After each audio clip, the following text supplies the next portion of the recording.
Hi, everyone, and welcome to the Anti-Doping Podcast, brought to you by the Partnership for Clean Competition. I'm your host, Dr. Marie McNeely, and today we are joined by our guest, Dan Burke, the Intelligence and Investigations Director at the U.S. Anti-Doping Agency, or USADA.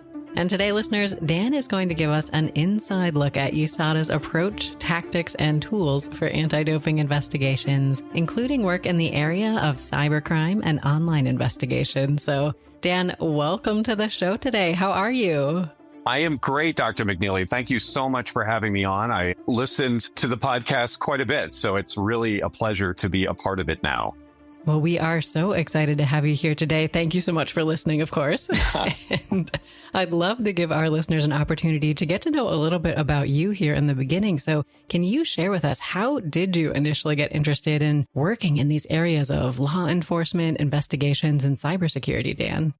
Well, I come from a family of law enforcement. My uncle was a New York police officer. My dad was with the DEA, and my brother was a Treasury agent. So it ran in the family. But, look at also growing up, I loved the cop and firefighter shows. Remember, like Chips and the A-Team and Emergency 51, right? So I think as a little kid, I wanted to be the good guy, the hero. And then sort of growing up, that desire to try to make the world a better, safer place. I mean, who wouldn't want to do that, right? That was a huge motivator. So as I grew up, I learned more about our democracy and our system of justice, and I just wanted to be a part of it. And I think initially I wanted to be a local police officer. And even to this day, I believe that a local police officer or sheriff's deputy, they've got the most impact on a community. But I was sort of intrigued with the national and international scope of federal law enforcement. So I pointed my career in that direction, and that evolved along with the evolution of the internet and cybercrime. I kind of hit it right at the right time. So it was funny. When I joined, I was the young kid, and I was teaching the old guard how to turn on a computer. So, so they assigned me all of the cases that even remotely involved a computer. I think that is remarkable, and I'd love to talk a little bit more about your career pathway. You've had some interesting experiences along the way, so can you share your career path and how you found your way into this field of anti-doping where you are now?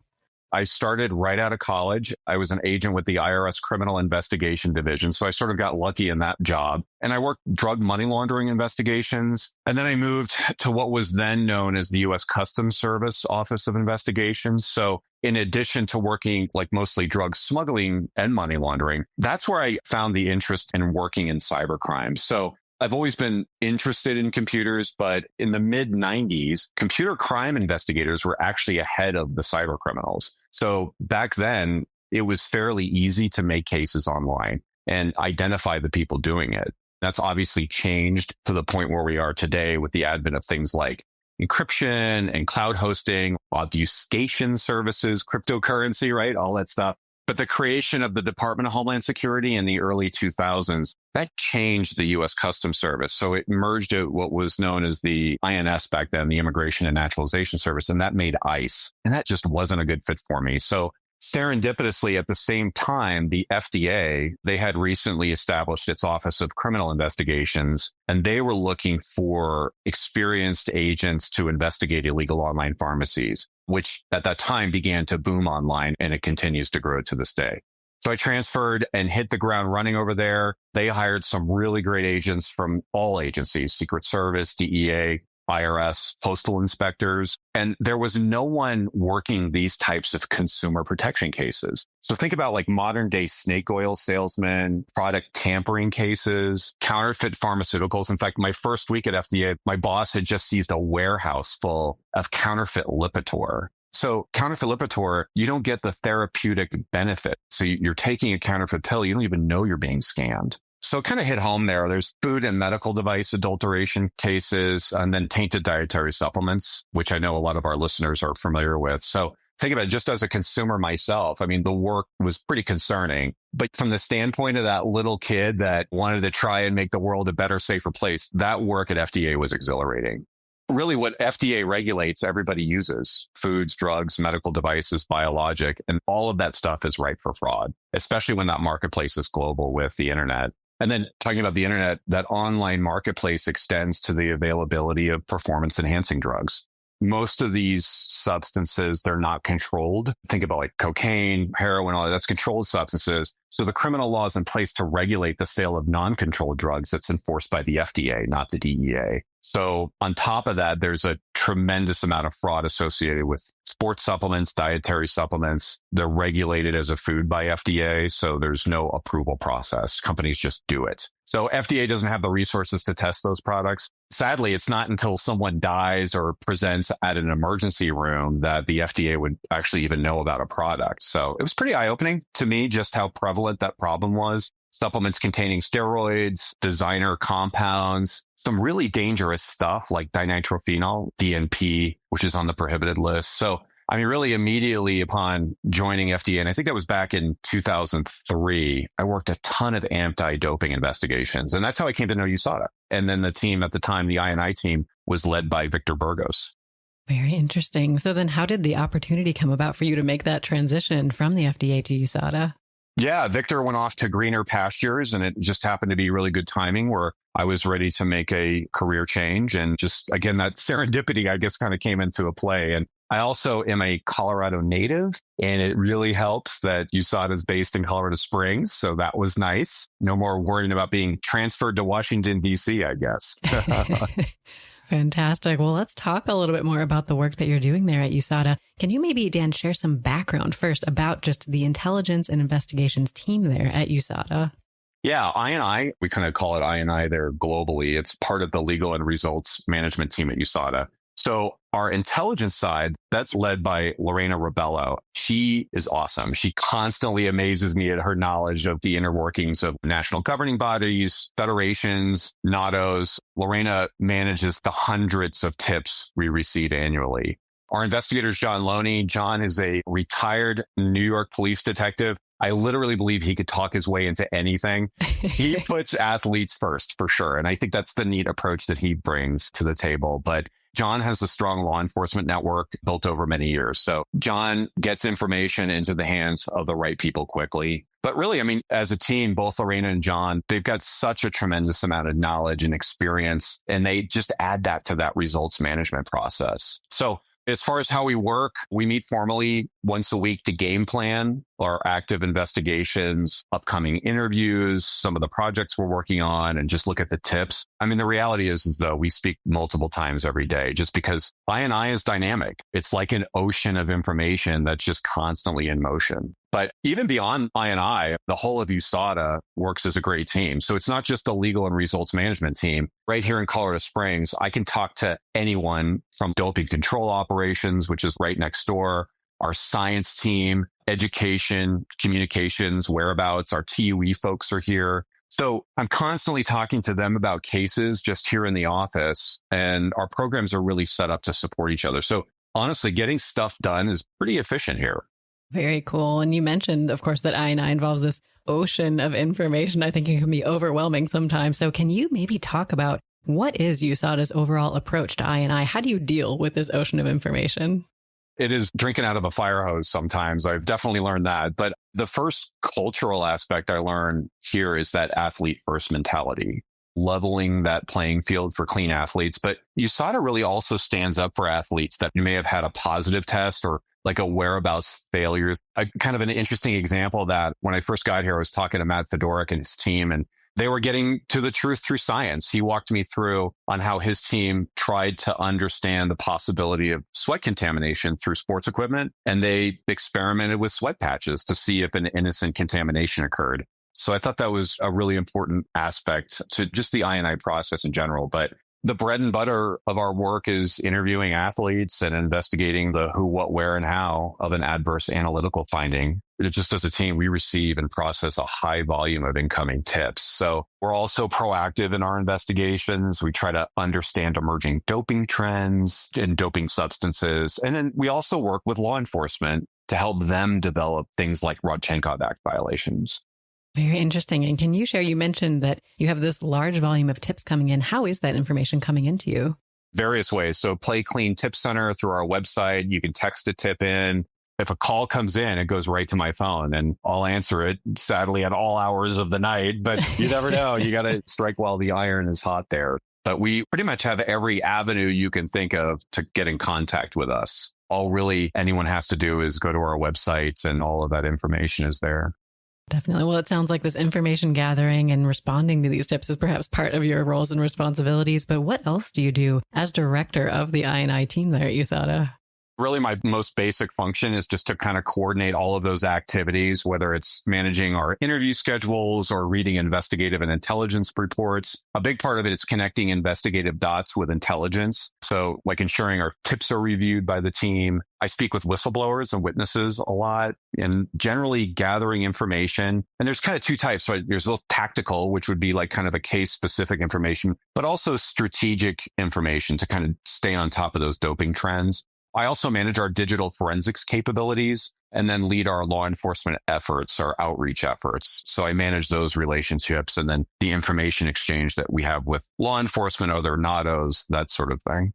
Oh, very interesting. And just to maybe clarify for listeners who might not be familiar with the term, can you explain briefly what digital forensics means?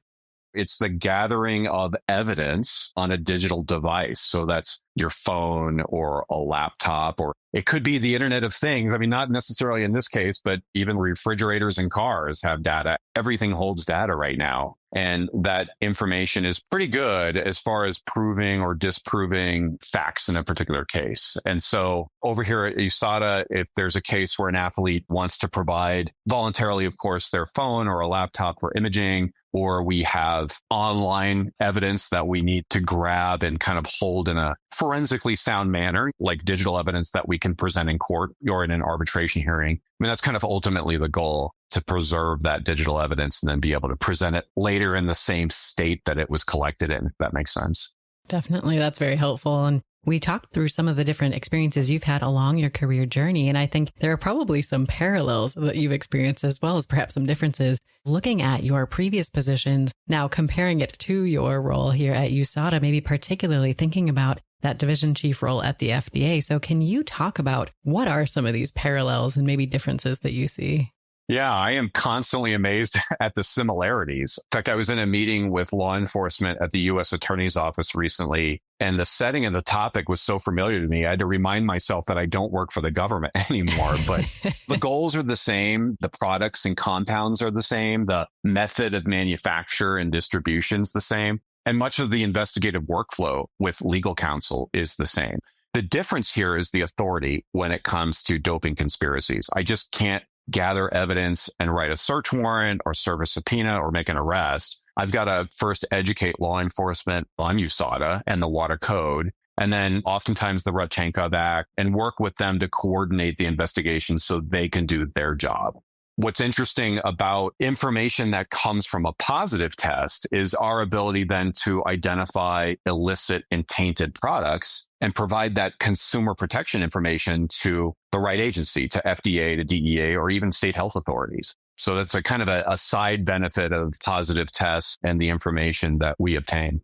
Definitely. And you talked about it a little bit there in the high level about how the cases and the topics, I guess, that you're investigating are similar. Can you go into a little bit more detail on some of the kinds of cases that you're working on now that are similar to the ones you've worked on previously? The global online marketplace that can deliver almost any drug to your doorstep without a valid prescription. And that's illegal, of course. I mean, that changed my job as an investigator over the last 30 years or so. Deregulation of supplements, so regulating them as foods, also increased the risks. So unfortunately, what really hasn't evolved here is the ability to regulate sales of consumer products online. And there's generally a hesitation to legislate or even enforce laws governing the infrastructure that supports illicit online sales. Online platforms, payment providers, hosting companies, domain name registrars. That's sort of the same sorts of issues that I'm seeing from my previous role into this role. It makes sense. And it sounds like it's been a dynamic and perhaps moving target when it comes to the environment that you're working in. But maybe can you talk about how the approach or the investigative work that you've been doing has changed over the years as more athletes, coaches, and other consumers are starting to make more purchases online of these drugs or supplements or other things? Yeah, I mean, like I alluded to, it is the Wild West for sure. That over the years, it was sort of easy for us to get to who was operating a website, what were they selling, how was it coming in, how was it being paid for. And then as the internet sort of evolved, it became more and more difficult to do that. And I go back to putting the onus on that supporting infrastructure that provides these services, provides the platform, provides the payment infrastructure, et cetera. That really hasn't evolved, but anybody can go online and purchase whatever they want. It's really at their fingertips and it'll arrive via the mail. Over the last 30 years, that has changed completely. It's very easy and e-commerce is great, but it's just like anything. It's got its downsides as well. Definitely. And I guess has that changed the everyday how you conduct these investigations? Or is it kind of fundamentally the same in terms of you do these interviews? Are you meeting in person? How does this online shift affect the actual day-to-day investigative work? I was thinking about that the other day too, because we interview a lot of athletes and we'll interview via Zoom or via the telephone or whatever. But back when I started, pretty much everything was face to face. It was over the phone if you could get a hold of them.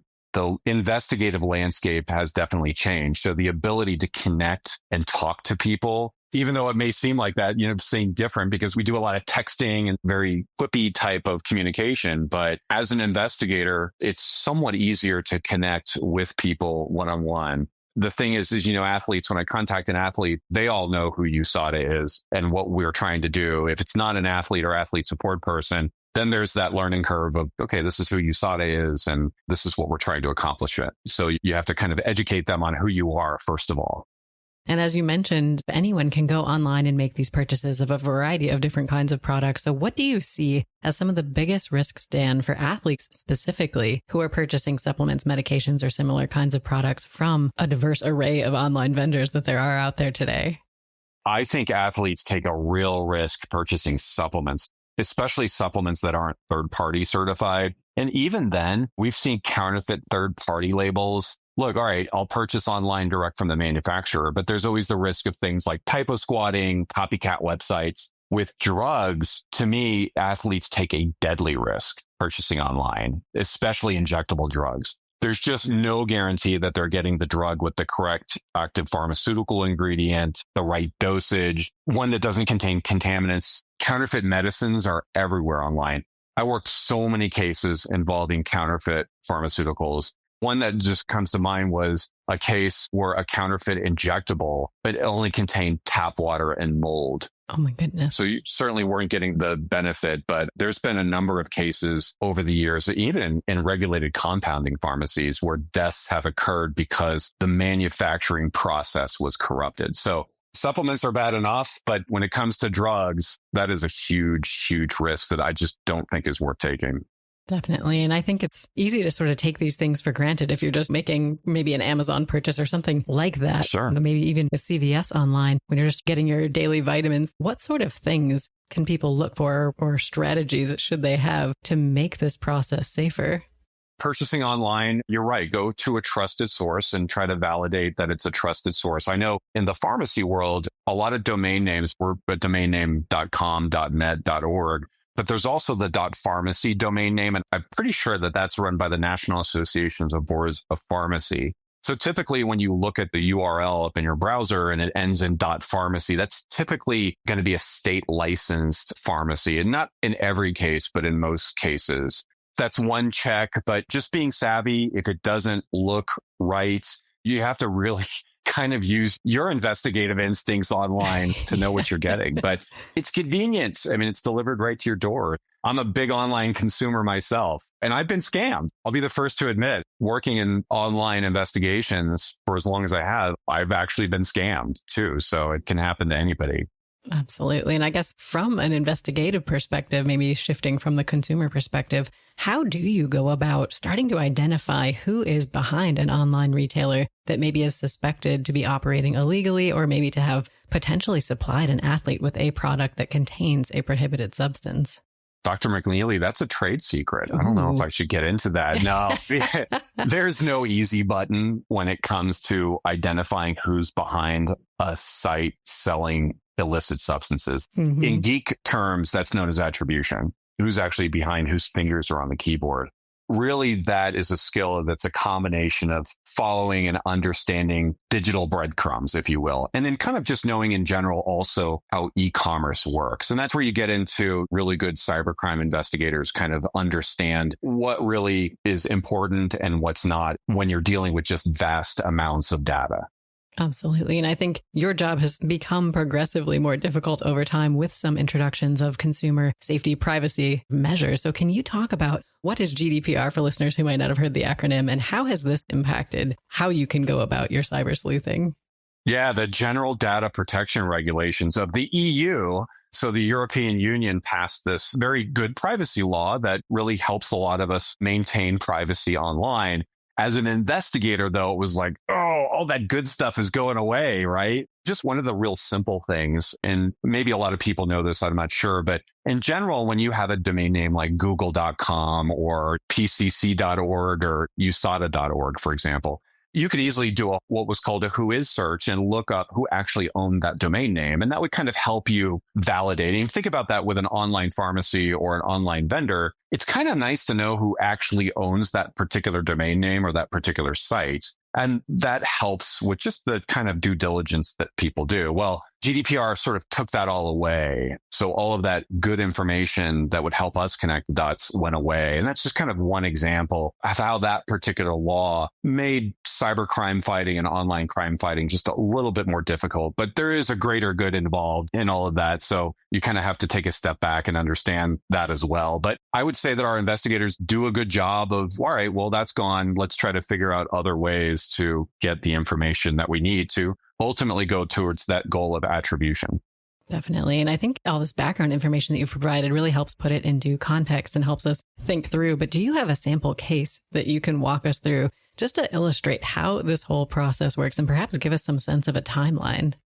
From what I've seen from analytical cases, if we get notified of an adverse analytical finding and then our scientific and then a results management team, they review it. And really from there, there's kind of a decision, does it merit further investigation? So then it comes over to our team. Should we be looking at this more closely? Does something not add up? Should the athlete be interviewed? And from that interview, there may be follow-up action. So we would collect further samples. We'd go out and interview additional witnesses, gather support documentation. And then from there, really, the I&I team will collect that and then give it to our legal team for their sanction review. For non-analytical cases, that can come through a tip or a whistleblower or a law enforcement source. Sometimes we can generate those internally. It kind of depends on the case. And then we review as an I&I team to determine next steps and then provide that to our legal counsel as well for a sanction review. And then we also provide support or guidance to the law enforcement if their case involves a criminal prosecution. So that takes on a life of its own, if you will, if a law enforcement agency is involved, and we just kind of go into support role there. That makes sense. And can you maybe share some insight into what is the balance in terms of how many non-analytical versus these analytical cases where there is a positive finding? The vast majority of our cases are analytical cases. Okay. And they spin off. The non-analytical stuff, I'd say probably about 10 to 20%. And it sounds like it's perhaps not a straightforward workflow. Every case probably introduces some unique challenges and some unique things to think about. So what are some of the biggest challenges that you face in your I&I work, Dan? Every case is definitely different, and you learn something new from every case, and you hope over time that you get better at it, but learn from the mistakes actually. But no matter where I've worked, resources are always a challenge when it comes to investigations. And like I mentioned before, I think the biggest challenge, I can't just send over a subpoena for information. So knowing that information of value is sitting there, but it's out of reach, that's probably the biggest challenge in this position. So then how do you deal with that? I think we alluded to it a couple times. You're limited in terms of the tools that you have. Like you can't just have an arrest warrant put out there from USADA. So what are the levers that you can pull? Well, we work with those that can, that law enforcement that can. And I think the good thing about our I&I team is that we can package and develop cases that are criminal in nature and provide those to law enforcement that has those abilities. As athletes, athlete support people, or just people are providing information to us, we're also providing that information to law enforcement, not just domestic law enforcement, but foreign law enforcement and other NATOs as well. That's their job to do. So sometimes, you can only take it so far. It's frustrating, but that's the nature of the game. And I think USADA definitely plays an important role in just connecting the dots, like you alluded to, doing this investigative work, kind of making those connections between different folks and maybe thinking about the bigger picture of the anti-doping landscape. Can you talk a little bit about what role does I&I play in terms of the overall mission of USADA and also just addressing the needs of the broader anti-doping community around the world? I&I is the eyes and ears of USADA. And what we learn is of value to that broader anti-doping community that you said, both domestically, say for our anti-doping partners like Major League Baseball. They're here in the office today, as a matter of fact. Even DOD and their Office of Drug Demand Reduction. So we're always a willing partner to share information, but also, not just domestically, but internationally. We work a lot with the Athletics Integrity Unit, foreign law enforcement as needed, other NATO I&I teams, and then also WADA's I&I team. I've gotten to know them pretty well over the last few months also. So the ability to exchange information and just sort of be nimble and flexible, I think that really helps in this effort.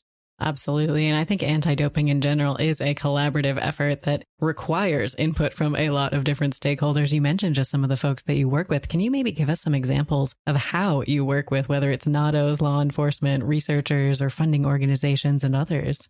Collaboration is pretty easy, especially, look at after 30 years of law enforcement, I deal with a lot of former police and other just general investigators who've been doing this a long time. So you kind of start to speak the same language, kind of know what each might be looking for. What I've found is that there's a great network, both domestically and internationally, in this relatively small anti-doping community. So I think that it's easier to share information when there's that trusted relationship. And it's building those trusted relationships that really helps get the job done in the end. Absolutely. And I think those trusted relationships go a long way in terms of athletes. And you mentioned that athlete first mentality. How does USADA, maybe particularly the I&I team there, work with athletes and advocate for athletes to try to ensure that the outcomes are fair and that you are leveling that playing field? When we interview an athlete, we want to understand their side of the story and really get their information, because there are cases of innocent contamination. They just need to understand sort of what happened. And even if something on its face doesn't seem plausible, it's our job to tease that out and investigate it using the tools and resources that we can to certainly advocate for an athlete that there may have been an innocent contamination or some other explanation for the ADRV. So I really do believe that it is an athlete first mentality over here. Definitely. And we were delighted to have you and others from USADA at the PCC's recent conference this year. So I'd love to talk about that as well. Dan, can you share what was your experience like at the event and talking a little bit to the group about your work? Yeah, it was fun, really interesting. But here's the deal. I'd only been on the job about a week when Matt Fedoruk, our chief science officer, you guys know him well. He approached me to speak at the conference. And I'm like, all right, why not? Look, I learned a ton. And I think what I took away from that conference is the importance of blending all of our components. So science and testing and I&I and education, blending that together for the positive outcome. I think what really hit home to me, actually, if you remember, there was a presentation by Shannon Robery. She will finally receive her Olympic medal after it was determined that the athletes that finished ahead of her, and I think it was the London Games, they were doping. So to hear her story and to see in person the entire reason I'm doing my job, that was seriously motivating for me. Shannon had worked incredibly hard to get to that point, and to be beaten by cheaters, that was heartbreaking. So very big motivator there. So great conference for sure. Absolutely. I think making those connections between those different individuals who are working in the anti-doping space is super valuable. So we appreciate you joining us there. And we like to talk to all of the folks that we feature on this podcast to rack their brains a little bit about what are some of these biggest grand challenges in anti-doping. So if we gave you all of the resources you could dream up, Dan, is there a particular problem in anti-doping, whether it's in your specific area or not, that you would want to solve most? I'm just concerned about the next generation. I'm really concerned about attempts to normalize drug use and doping in all its forms. Our athletes are role models and kids look up to them. So it would be really great to see more resources devoted to education, as well as, like I talked about, disrupting and dismantling illegal online pharmacies as a whole. But like I said, it's the absolute Wild West online. I think that whole online ecosphere could do a better job at policing itself, and there should be real enforced consequences. I think resources wise, really paying attention to that next generation and what message my generation, our generation, is sending to them. I think that's so important. We appreciate you dreaming big with us on the show. Listeners, if you have resources to contribute to the grand effort, definitely reach out. Yeah, absolutely. And if our listeners want to learn more, Dan, about you and the wonderful work that you and the USADA team are doing, what is the best way for them to do so? Well, there's always USADA's website, usada.org. There's links to our Play Clean Tip Center there and different ways to get a hold of us. And then I'm on LinkedIn as well. Excellent. Well, listeners, definitely get connected with Dan on LinkedIn. Check out USADA's website and learn more about the great work that they are doing there for intelligence and investigations. And Dan, it's been such a pleasure to have you on the show today. Thank you so much for your time. Thank you so much, Dr. McNeely, and I appreciate what you do. And I'll look forward to listening to this and future podcasts. Well, Dan, we appreciate you joining us on the podcast today. It's been wonderful to learn more about you and your work. And listeners, we hope you enjoyed the conversation today. Please note that the Anti-Doping Podcast features a wide variety of clean sport experts, and episodes may include statements and/or viewpoints that do not necessarily reflect the views or values of the PCC. Thank you, and we look forward to seeing you on the next episode of the Anti-Doping Podcast.